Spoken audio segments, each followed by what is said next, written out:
소련이 북동 유럽을 집어삼키는 동안 독일은 북부에서 잠시 서부로 눈을 돌립니다. 독일의 서부엔 베네룩스 3국으로 불리는 벨기에, 네덜란드, 룩셈부르크와 유럽의 강호인 프랑스가 존재했습니다. 이 중 프랑스는 유럽 내륙에서 가장 강력한 군사력을 자랑하는 국가 중 하나였는데요. 이 때문에 프랑스 공략은 독일의 전쟁에서 가장 까다롭고 반드시 필요한 문제였습니다. 물론 이러한 사실은 프랑스도 잘 알고 있었고, 이 때문에 프랑스는 1차 세계대전 이후 독일과의 국경선에 마지노선이라는 요새를 건설합니다. 이 요새는 내부에 수많은 방어시설을 갖추고 가장 얇은 부분의 벽이 3.5m나 되는 당시 유럽에서 가장 튼튼한 방어선이었습니다. 게다가 천연 요새인 알프스 산맥과 아르덴 고원 사이라는 지리적 이점까지 가졌기 때문에 마지노선 돌파는 굉장히 어려운 과제였습니다. 그래서 독일은 마지노선을 우회하여 벨기에를 통해 프랑스로 진입하려는 계획을 세우지만 이는 연합군도 알 수 있을 만큼 뻔한 작전이었습니다. 이때 독일의 장군이었던 폰 만슈타인이 프랑스 점령에 결정타를 날린 낫질 계획을 제안합니다. 낫질 계획의 핵심은 군대를 주력군 A군단, 적의 주의를 끄는 B군단, 프랑스가 마지노선을 넘어 진격하는 것을 방어하는 C군단으로 나누는 것입니다.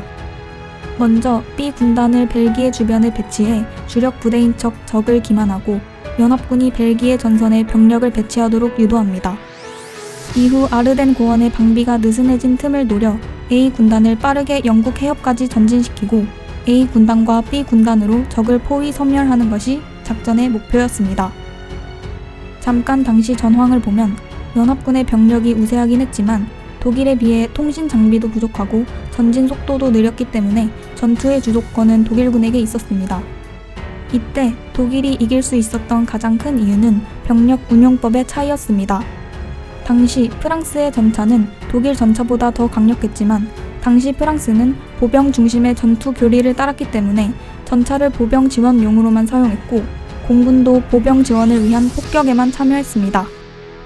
반면 독일은 기갑 부대를 운영하여 전차의 장점인 빠른 속도와 내구성을 최대로 활용해 보병을 상대로 엄청난 우위를 가져갔고 공군 또한 15%만 보병을 지원하고 나머지 병력은 전략 폭격을 통한 기반시설 파괴와 공중전을 통한 제공권 확보에 집중해 전투를 휘어잡을 수 있었습니다.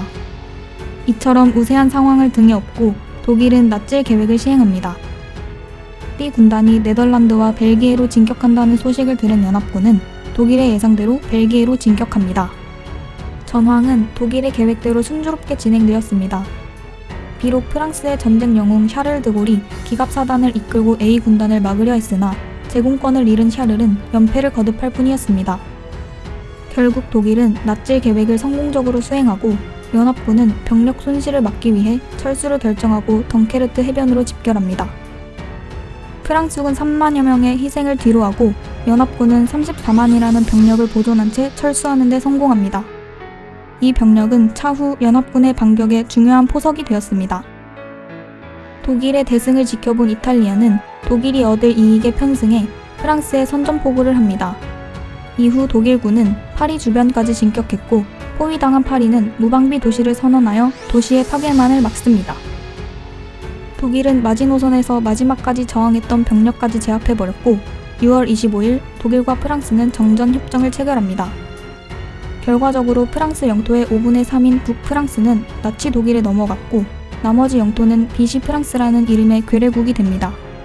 전쟁에 함께 참여한 이탈리아도 프랑스 남부의 일부 영토를 차지합니다. 겨우 살아남아 런던으로 망명한 샤를 드골은 영국에서 자유프랑스라는 망명 정부를 세웁니다. 프랑스까지 장악한 독일은 마지막 강적인 영국으로 눈을 돌립니다. 하지만 노르웨이를 침공하며 영국과 노르웨이 양국에게 공격당한 독일 해군은 병력을 상당히 잃은 상태였고 영국은 세계 최대 규모의 해군을 보유한 해상 강국이었습니다. 물론 독일 육군이 상륙할 수 있다면 말이 다르겠지만 영국의 해군을 뚫고 상륙에 성공하는 것은 불가능에 가까웠습니다. 그때 괴링이 공군을 이용해 영국의 해군과 공군을 격파하겠다며 나서고 독일 공군의 공격이 시작됩니다.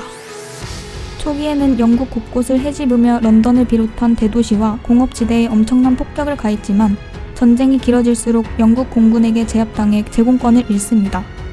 결국 독일은 소련을 침공하는 바르바로사 작전을 준비하며 영국 점령을 포기합니다.